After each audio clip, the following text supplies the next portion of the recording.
interactive displays. What I'm currently using, it's called the Impact Max 2. It's fairly similar to the M series. So if you're a school looking for either training or some knowledge about the Clevertouch interactive displays, most of the screens that you'd be putting into the schools would be similar to the M series or the Impact Max 2. Now, this current screen that I'm using is a 65-inch, which is measured from one bottom of the screen to the other side of the screen. It's measured diagonally. These usually come in 65, 75, and 86-inch sizes as well. Along the bottom of the screen, we have strong speakers.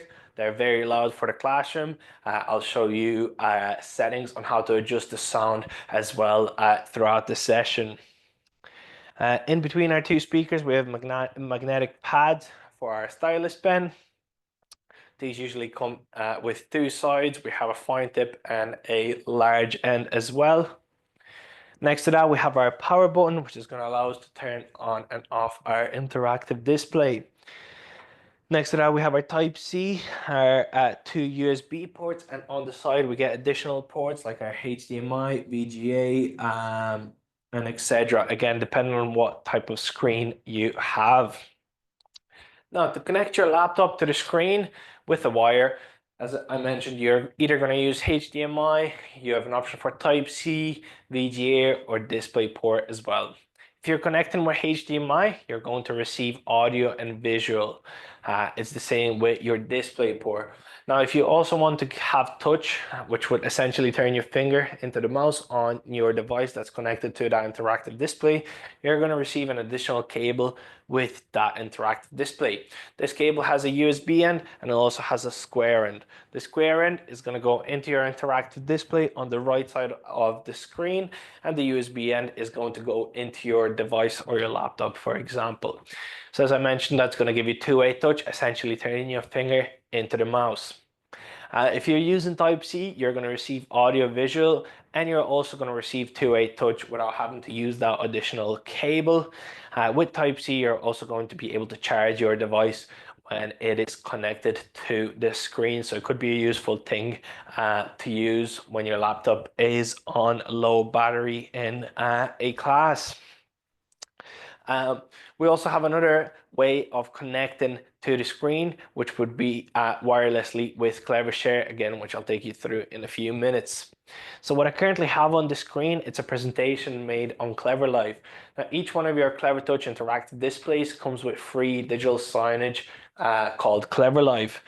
With Cleverlive, you're able to make different presentations. You're able to send different alerts or those presentations to either one screen in your facility or school, or to all the screens in your school as well. To exit out of Cleverlive, I'm just going to tap on the screen, and it's going to take me back to my home screen. Now at the bottom, I have an arrow. If I tap on that arrow, it's going to give me a choice of my different inputs. So I have my Lux, which is the current operating system of the interactive display, the Android system. We always want to be trying to use the Lux since it has its own brain, it has its own system. Essentially, it's like its own computer, so you want to try and use Lux as much as you can. Next to that, we have HDMI 1, 2, and 3 options, as I mentioned previously. We also have DisplayPort and our Type-C as well. Under that, we can adjust our brightness, and we can adjust our sound volume as well.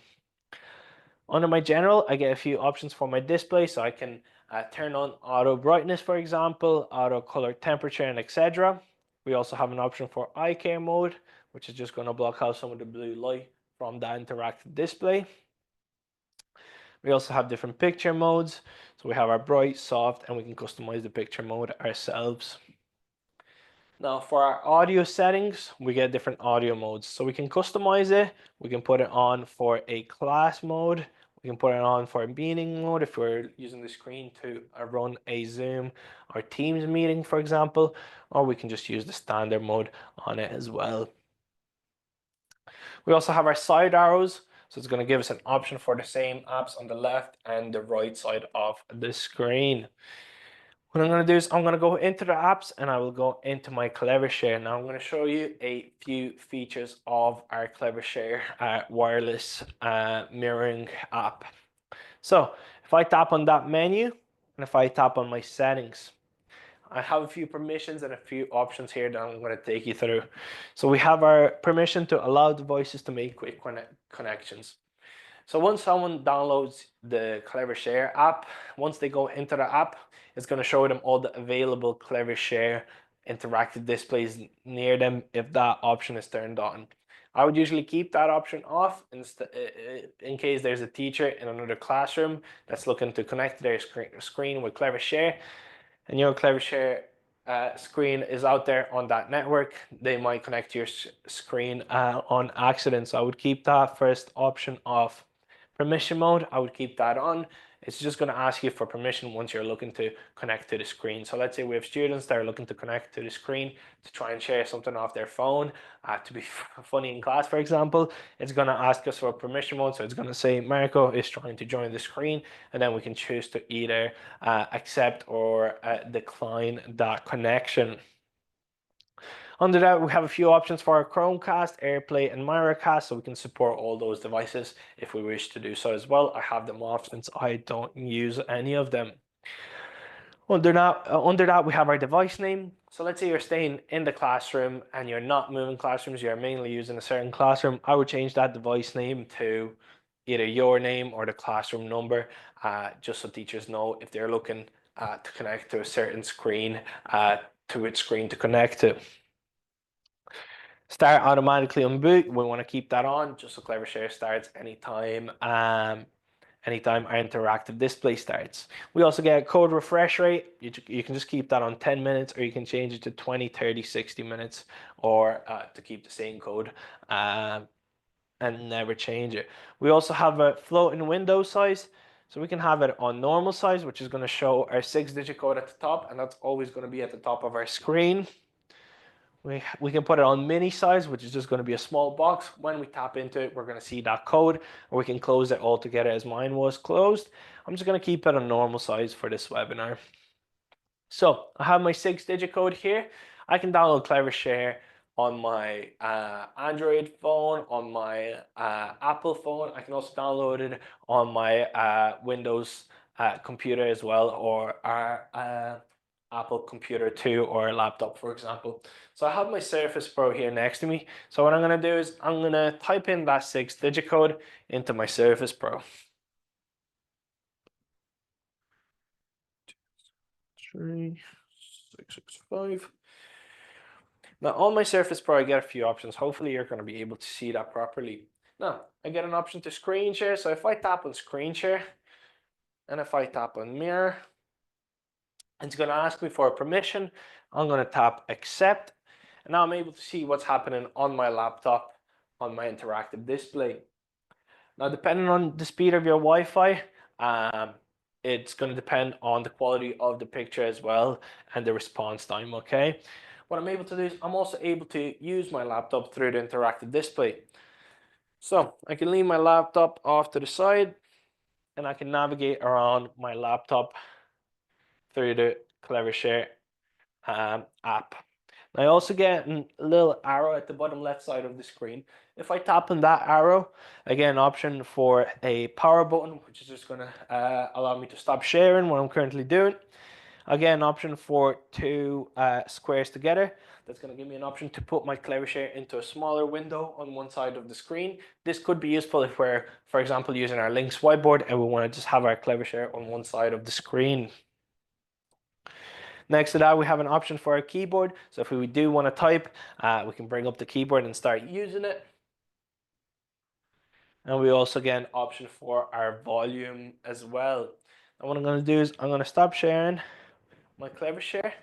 I'm going to show you another option that we get on our Clevershare app.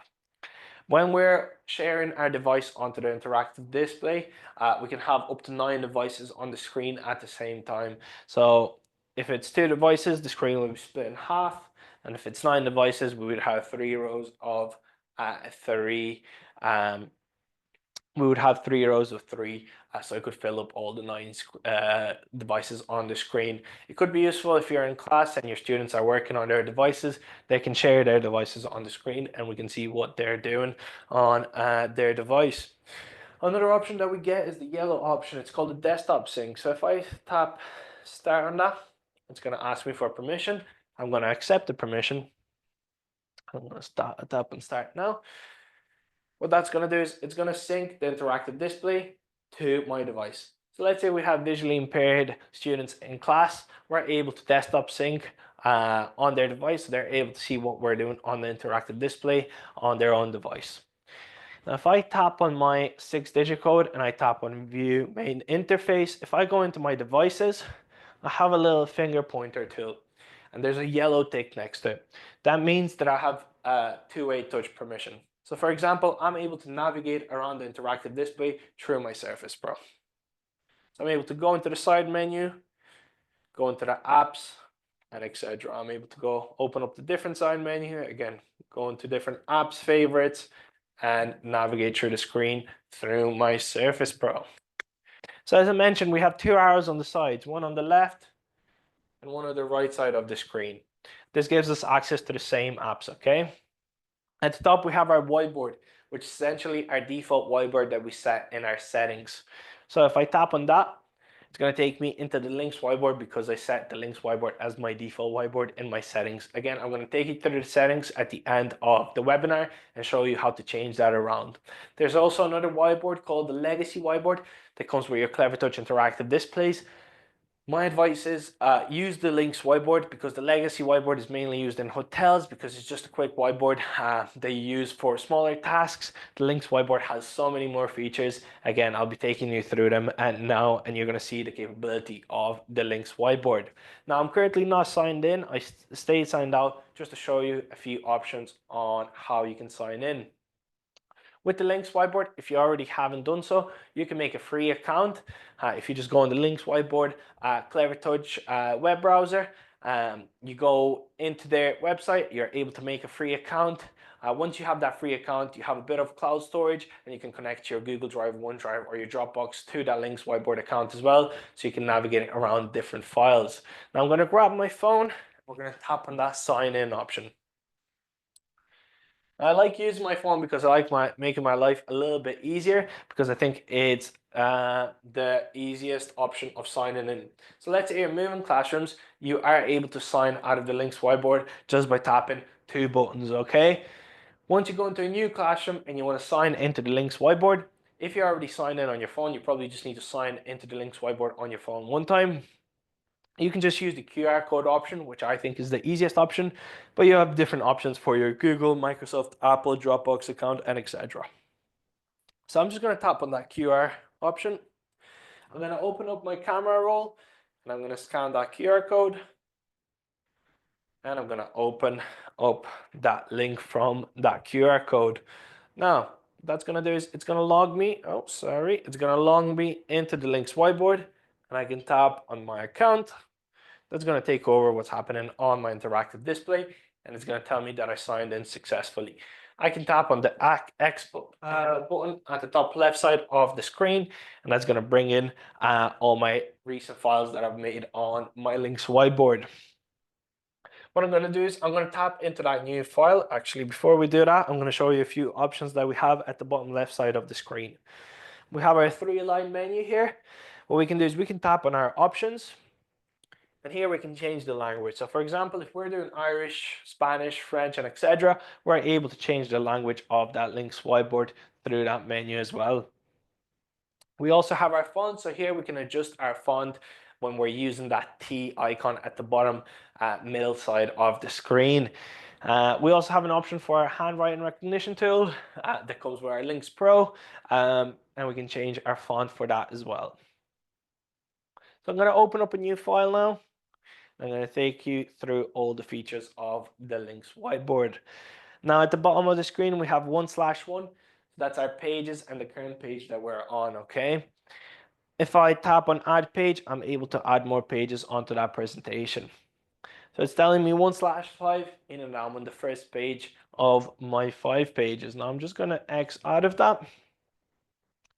Next to that, we have our finger pointer tool. So with that, I'm able to resize different icons and different letters, for example, or words on the screen, and I'm able to move them around as well. Next to that, I have my pen tool. I call this the pencil case. So if I tap on my pen tool, and then if I tap on one of the pens, If I tap on that pen icon again, it's going to give me an access to my pencil case. Here I have a choice for an ink pen. Again, I can change the sizing of that ink pen just by tapping on those lines, and I can change the color of that ink pen as well. We can get the students to come to the screen, or we can be taking notes and start annotating on the screen.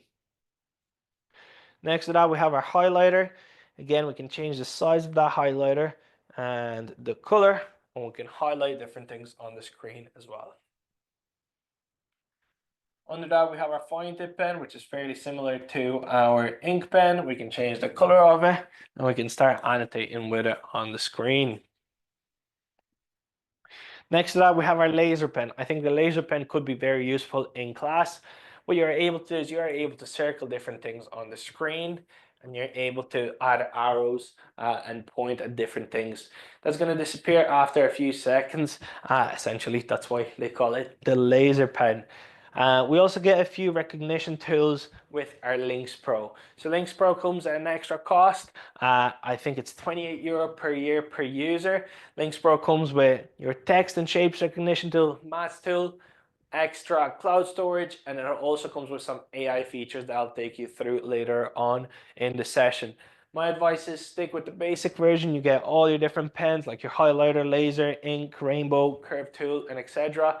Links Pro is only for people that are looking for some extra features like the math recognition tool or the text recognition tool, for example. So with Links Pro, I selected my text recognition tool. I'm able to write on the screen. That's going to recognize my text if it's not too bad. There we go, and it's going to turn it into a font I specified earlier in the settings.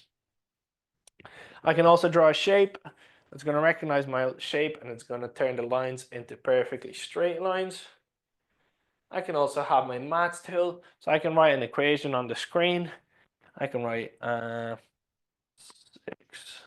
multiplied by 79. Honestly, I wouldn't have a clue for that answer, but that's why we have our links whiteboard. If I tap on the answer and if I tap on the little cross picture icon, we can get our answer on the screen. We can move that answer around and resize it as well if we wish to do so. I'm going to go to the next page. Back onto my pencil case. We also get a choice for a rainbow pen. Very, very, very popular in primary school. Anytime I lift my finger off the screen, the color of that pen changes. We also get an animated rainbow pen, which is constantly going to change the colors of that writing. Next to that, we have our curve tool. So I'm able to draw a line on the screen. I'm able to use my finger pointer tool to select that line, and I can make a curve on that line. Well, there we go. If I tap on those 3 dots and those 2 lines, I'm able to add more points onto that line as well if I wish to do so. So what we can do is we can manipulate those dots around and make some sort of a graph out of it, for example, if you're very creative with it. We also get a choice for our eraser, so we're able to erase different things on the screen.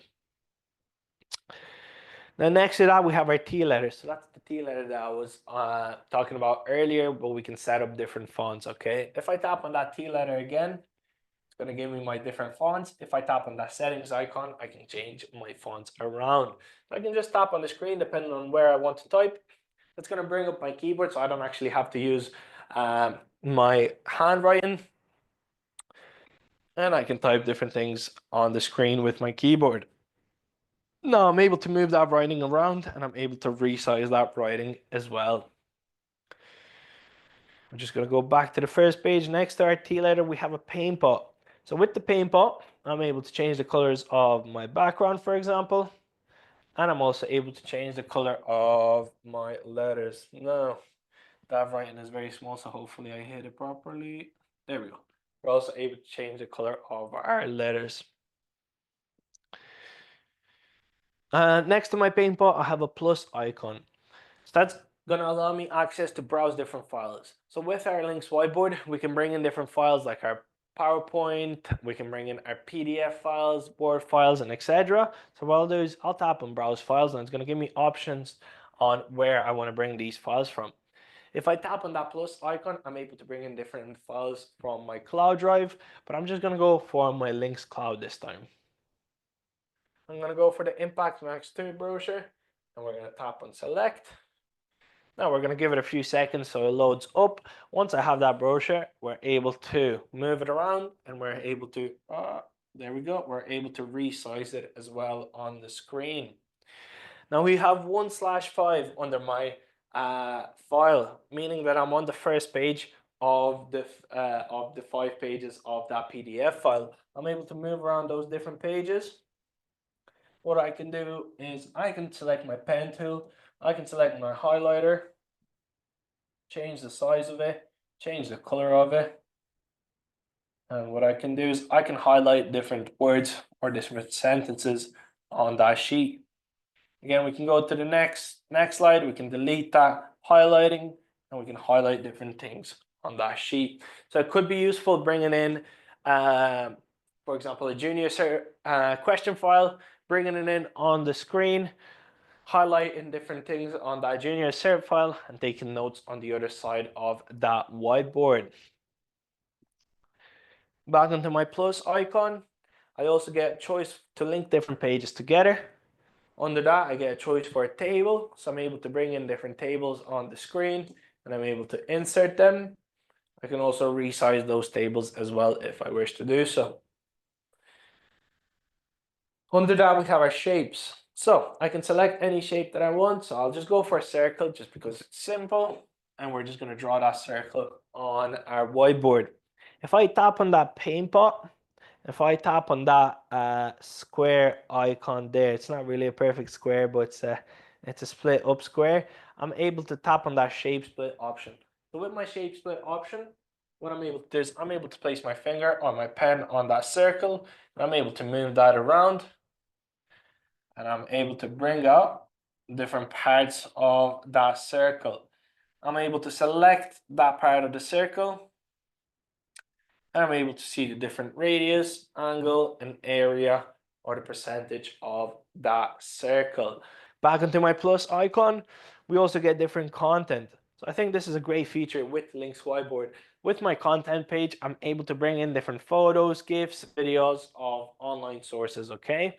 So these are all safe search as well, and all the YouTube videos are cleansed of ads before they're shown on the screen.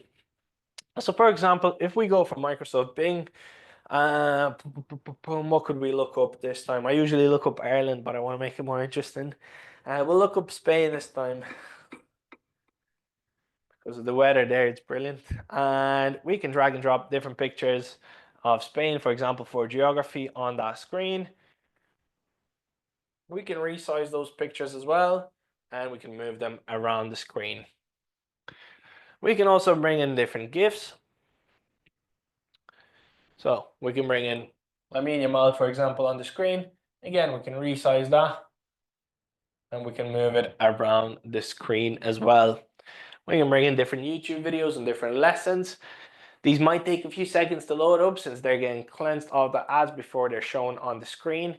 Once those ads are gone, the YouTube video will display on the screen. So you can have a YouTube video playing on one side of the screen. We can get one of the students or even two of the students, if you wish to do so, to come up to the screen and start taking notes on our whiteboard. We're just going to go on to our next page. Next to our image with my magnifying glass, which are my online sources, we get an option for a little file icon. So that's going to allow me to change the background of my whiteboard, for example. So we can go into our line paper backgrounds, we can drag that in, and we can resize that as well just by zooming in or zooming out. Could be a great way to get the kids in primary school to start using and start getting used to writing on that board. I can just use that transparent icon to bring my background out. I also have my different backgrounds for my maths, for example, and etc. We have one for music too. Here my backgrounds, I can also bring in different pyramid schemes, for example. So let's say we're doing a nutrition pyramid scheme. We can resize that pyramid. We can go back on our browser, and what we can do is we can go on our Microsoft Bing images, and we can look up my keyboard. We can look up bread. We can write different sections that we have of that pyramid, and we can drag and drop that bread, for example, onto one of our parts of that pyramid. So you could be very creative with it, and you could use it for lessons. It could be very useful in the lessons. Now, if I go back to my home, I also get a choice for my culture, geography, math, and etc. So different objects for my different subjects. So for example, for my maths, I have my ruler here. So this is a real life size ruler. So what we can do is we can take that ruler and we can actually measure the line on that pyramid. You have to have really still fingers for it. My hands are a bit shaky, but there we go. And we can stamp that measurement on the screen so we can actually see real life measurements on the screen. So I go back on my plus icon and we go on my content. We can bring in different AI content. Now this comes with Links Pro. All the other features that I've shown you previously are all free with the Links whiteboard. So with my Links Pro, I'm able to make different presentations. So we're actually able to tell Links Pro, look, I want to make a presentation on lions, and then it's going to ask you for what age. You can say 12 to 13-year-olds or whatever year that you're looking to do the certain presentation for. Once that's done, it's going to ask you for what type of pages you want this. You can have different lessons, you're going to have different questions, and etc. It's a brilliant feature. You can also generate different media, so like your images. You can generate your AI images. Let's say you look up yellow monkey in Rome. It's going to be able to generate that picture. You can also bring in different texts or paragraphs. So for example, if you tell the AI, can you write a paragraph on the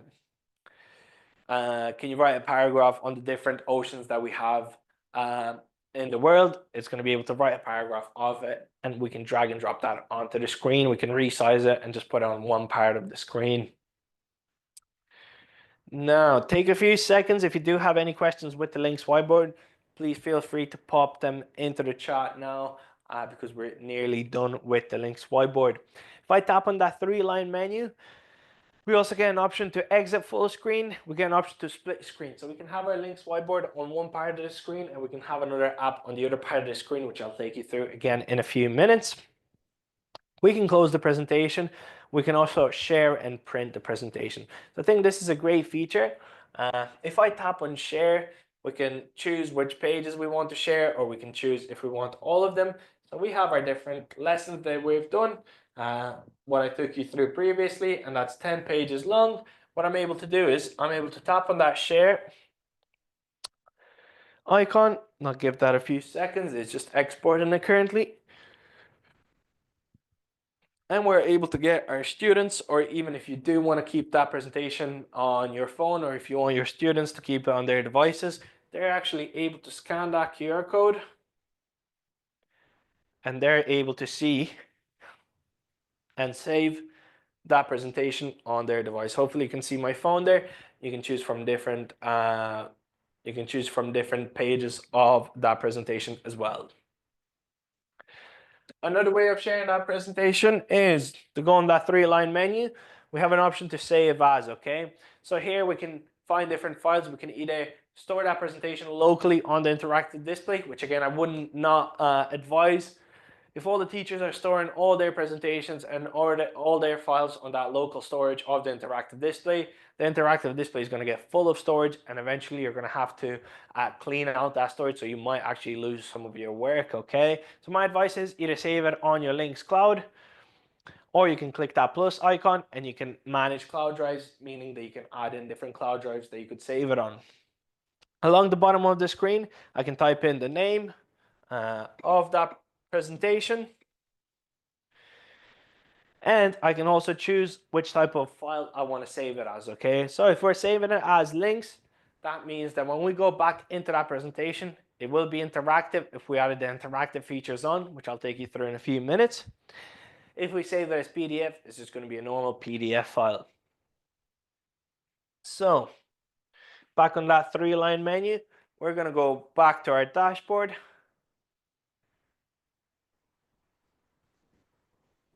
I'll just give it a few seconds. I think it had too many GIFs playing in the background, so it just might take a few seconds. Dashboard. There we go. We can go back to the dashboard. Now where it says my links apps, under that we have our links portal, which is just an online website for all the new links updates and etc. Under that we have our links activities, which are different activities and games made by Links and another company called Fe, okay? With that, I'm able to also see recent activities that I've had. So I've had my balancing act, for example, and I can go into that and play it. Under my links activities, we also have our link screen recorder. So let's say you're going to be sick one of the days and you won't be able to make it to work. You can screen record different lessons in the class. You're able to either save that on your internal storage or your cloud storage. What you're able to do is you're able to send that presentation, or sorry, that recording onto one of your colleagues when they're doing the substitution of that class. So it could be a useful feature there as well.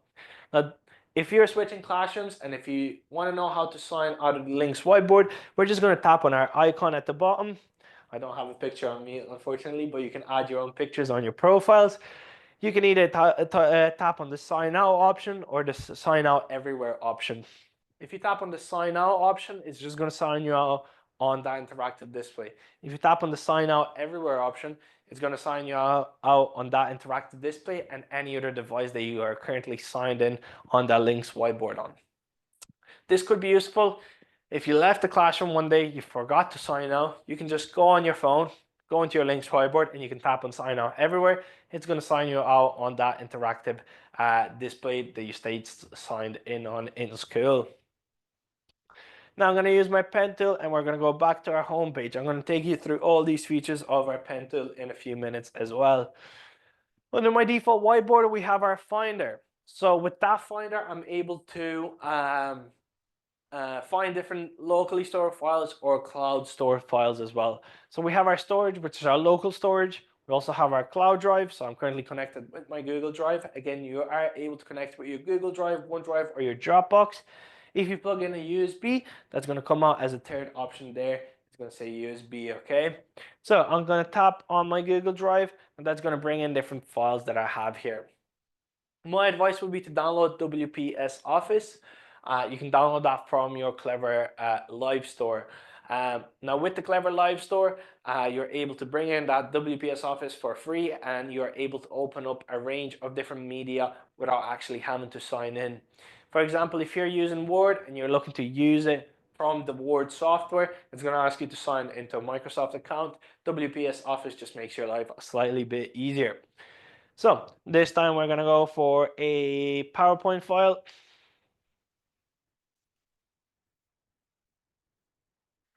Now we have that PowerPoint file playing.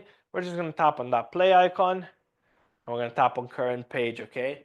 We are able to swipe through different pages. We can use our remote control to go through different pages as well. Now we have our pen tool here. If I tap on that pen tool, I get a few options here, okay? So I get a little snowflake icon that's just going to freeze my screen. And I'm able to unfreeze it by pressing on the blue button on my Clevertouch remote. Under that, again, option with a bin with the letter L, that's going to allow me to leave any meetings that I'm currently attending on the screen, or it's going to allow me to delete any locally stored files as well if I wish to put that on in my settings. Under that, we have our snipping tool. So with that, I'm able to, my spanner tool. With that, I'm able to add in a spotlight onto one part of the screen. And I'm able to resize that spotlight as well. Now I can change the clarity of that screen and the size of that spotlight too. Next to that, we have our stopwatch and our timer, okay? So let's say we're doing different activities in class. We can set a timer for 10, 11 seconds. We can tap on start. We can move that timer around. We can full screen as well if we wish to do so. Or if I tap on my pen, that timer is going to go up to the top of the screen. Once that's done, I'm able to just, that was really loud, I'm able to just X out of it as well.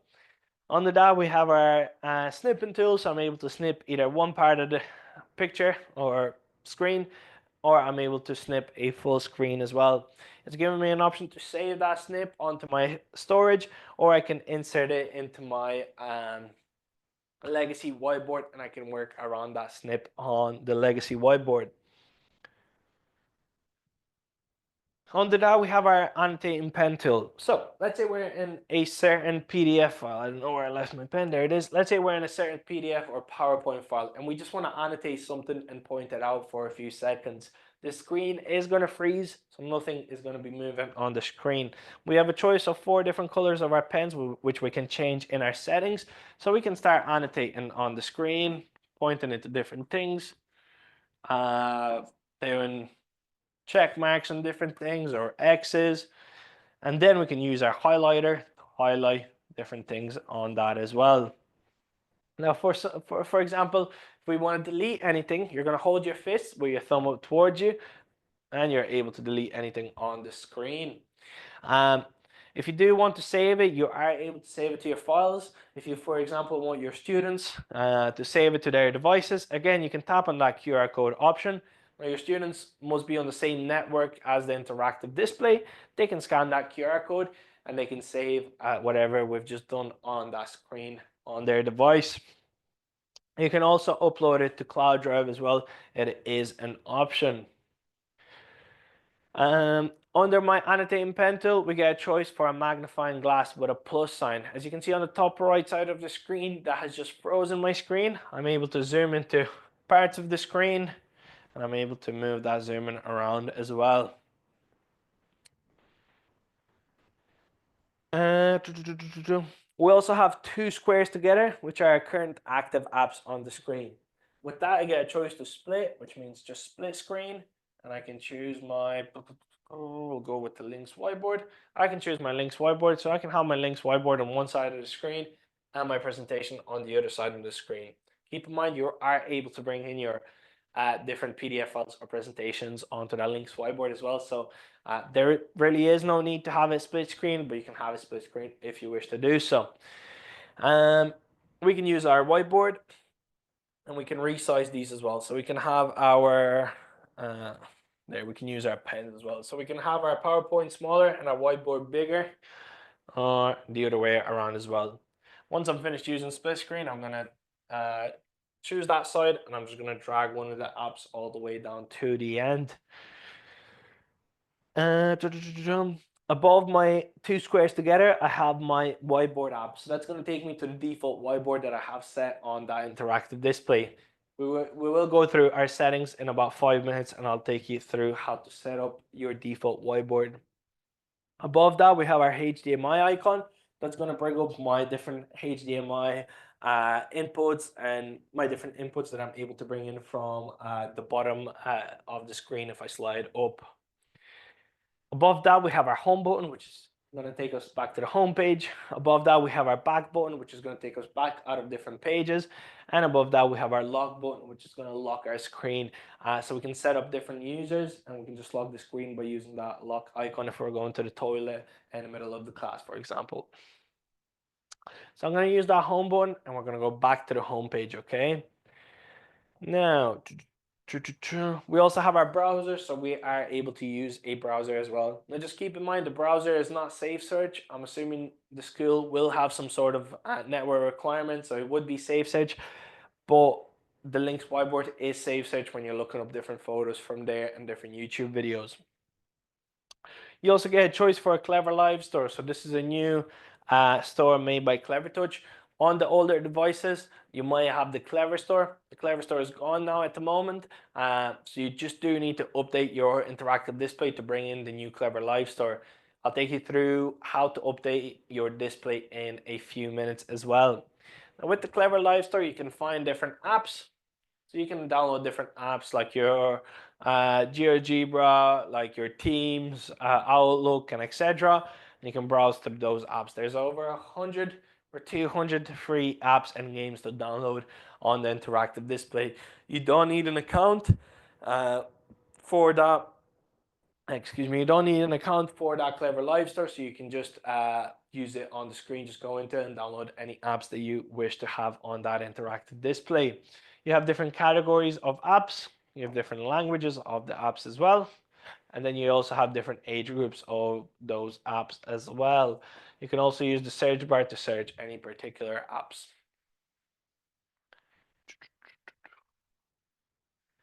Under that, we have our active windows, so our two squares together, which I took you through previously, and you can split screen with that option as well. You can lock your screen if you wish to do so, if you have more users. Under that, we have our apps. So these are our different apps that are currently downloaded on the screen. So we have our Clever Live, which is our digital signage that I took you through at the beginning of our webinar. We have our Clever Live store. We have our Clever Share, which is our screen mirroring. And then we also have our settings here. So your settings might look a slightly bit different, but it's nearly the same process to navigate around them. As the first option, we get our Wi-Fi, our network, and our Bluetooth settings. If you do want to turn on Bluetooth, you are able to do it from these settings. Under that, we have our personal, so we can change our wallpaper, for example, and then in our personal, we can find our default whiteboard. I currently have Link's whiteboard as my default one, but you can change that to the legacy whiteboard. Under users, we have different users that are using the screen. So if you're moving classrooms around, my advice is to add more users onto that screen for different teachers that are using the screen. We only have one user, as I'm the only one using the screen in the office, but you are able to add more users and you're able to set passwords on those users by tapping on that edit icon. You also have your different inputs and outputs, so you can choose which, for example, sound, which output you want the sound to go out through. Under that, we have our different applications. So these are different apps that are currently downloaded on the interactive display. Under that, we have our system date and time. So here we're able to change the date and time of our interactive display. And here we also get a choice for startup and shutdown. Now this could be very useful in your school. If I choose the startup and shutdown settings, at the bottom of the screen, you can have an on and off task. So for example, we have an off task for each interactive display to turn off at 5:30 p.m. Monday to Friday. When it hits 5:30 p.m. and all the screens are off, I know it's my cue to go home. So you can have an on time, for example, at 9 a.m. as well, or 9:30 a.m., depending on what suits your school the best. The screens are going to power on at that time and they're going to turn off at an off time as well. We don't have an on time in our office since we don't use each one of the screens every day, but you are able to add that on if you wish to do so. In your system settings as well, you on the older display, so if you're looking to update your display, look for either the system settings or the about settings of the screen. So for me, it's on my about settings. Oh no, I'm wrong. It's on my system settings for me, but for you guys with a slightly bit older displays, it would be on the about settings, okay? You're gonna look for an option that says system update. You're gonna tap on check for update. My screen is currently up to date, but yours might not be, so make sure you do check for that as well. Now, this is an example of one of my presentations for the interactive display that Link's whiteboard made. I have a 3-line menu at the bottom left side of the screen. I'm going to tap on start presenting, okay? I'm able to navigate around different pages. So for example, our Links whiteboard is a cross-platform app. So my advice would be, once you have the Links whiteboard, download that app on your laptop as well, so you can make different lessons at home. I can see someone popped the question into the Q&A box. I will answer it in a few minutes there. So with the cross-platform app, again, you are able to download Links whiteboard on your laptop. You can access the Links whiteboard at home on your laptop. You can make different lessons at home and you can play them. You can save them to your Links cloud drive and you can play them the next day in the class. You also have your cloud and share drive integration, and you can open up a different range of media. On to the next page. So we have key features. So we're just going to go on the next page and it's going to take us into one of them. So we have our text recognition tool, which I took you through previously, maths and shapes recognition tool as well. Here we can play around with different rulers or different things for our maths, for example, so we can measure certain lines on the screen. We can use our compass and etc. My advice would be With the math features, just pull them up on your screen and try and use them in the classroom. There is loads of features with it, so I don't go through all of them in the webinar, but there is loads of different tools that you could be using for maths. Here we have our shape recognition tool, which I took you through previously. Here we can add in different answers behind different pictures. So if I tap on one of those pictures, it's going to show me an answer. And then it's the same with these pictures. If I tap on them, it's going to show me the answer as well. We can roll a dice as well, so we can add that in. We can get the answer, and we can reveal the picture on the screen. So our Links whiteboard comes with an infinity canvas, which could be super useful in tech graphics classes. I'm able to zoom into small parts of that drawing. Now that might take a few seconds to load up. Hopefully it will take, there we go. Once that's loaded up, we can see the different lengths of different drawings and etc. Now we can also add in different sounds behind different objects. Once we select an object, we're able to add a sound to it when we're editing that whiteboard presentation. So I can tap on that, and it's going to play the sound of that instrument. We can also add in different words that can be editable while presenting. Again, once we tap on that word, we can choose that option and we can move that word around as well. We can play around with different layers like we do in Canva. So we can move, for example, our digestive system, and we can move it back in. Same with our muscular system as well, and we can move that back in. We have a life cycle of a frog, so these are different pictures put one behind each other, and we can skip through that cycle as well. Here my pin is made to duplicate. So once I select that pin on my laptop again, I'm able to set it to duplicate anytime I tap on it when I'm presented. So I can move that pin around the screen and we can put it down to Ireland, Brazil, and etc. Here we have a YouTube video that's going to get cleansed of ads before it's shown on the screen. And here we have different files that we're able to open. So we have a web link here. So if I tap on that BBC web link, it's going to take me into a video. We have a link to links activities. If I tap on that, it's going to take me to my periodic table. Or we have a PowerPoint of our past exam paper. I'll just go into that one.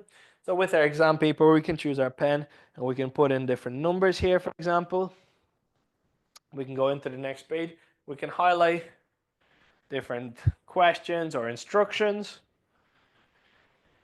or we can bring in different tools and we can check a certain, if I stop presenting I should be able to do it, never mind, there we go, and we can check a certain angle of different